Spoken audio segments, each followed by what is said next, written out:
Le conseil départemental présente son plan d'action et ses priorités pour l'avenir du département, des projets rendus possibles grâce à des marges de manœuvre financières. Depuis des années, la collectivité départementale a fait les efforts nécessaires. Et aujourd'hui, alors que beaucoup de collectivités sont en grande difficulté, le département de l'Aube conserve des marges de manœuvre appréciables financièrement, mais il faut rester prudent.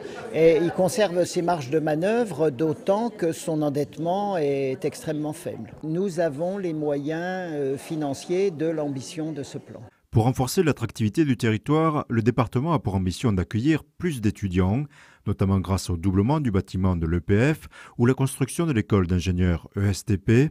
Autre ambition, miser sur les Jeux olympiques de 2024. Il faut être clair, il n'y aura pas d'épreuves olympiques à Troyes et dans l'Aube. Par contre, ce que l'on note, c'est que quand il y a une grande manifestation de cette nature, les années qui précèdent, les délégations étrangères viennent se familiariser avec le pays d'accueil de l'Olympiade. Nous avons déjà des équipements tout à fait intéressants par rapport à l'accueil de telles délégations et nous allons compléter ces équipements. Il faut trouver sa spécificité. Nous avons aujourd'hui un club en matière d'escalade qui est très important. Nous allons compléter notre offre sur des disciplines comme l'escrime, comme la gymnastique, comme le BMX, qui sont autant d'atouts pour le territoire le moment venu.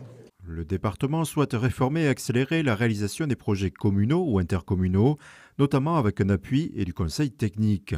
Enfance, autonomie, sécurité, insertion, le département promet des aides auprès des associations actives dans le domaine du social. L'opération, je dirais, la plus spectaculaire, c'est la construction d'un nouveau centre médico-social au cœur des quartiers de La Chapelle-Saint-Luc. Un nouveau centre qui regroupera tous les personnels et tous nos services, un petit peu comme cela a été fait il y a quelques années à Romilly et qui fonctionne à la satisfaction générale tant des personnels que des usagers. Le montant des investissements de ce plan des priorités pour l'Aube représente environ 80 millions d'euros étalés sur 4 à 5 ans.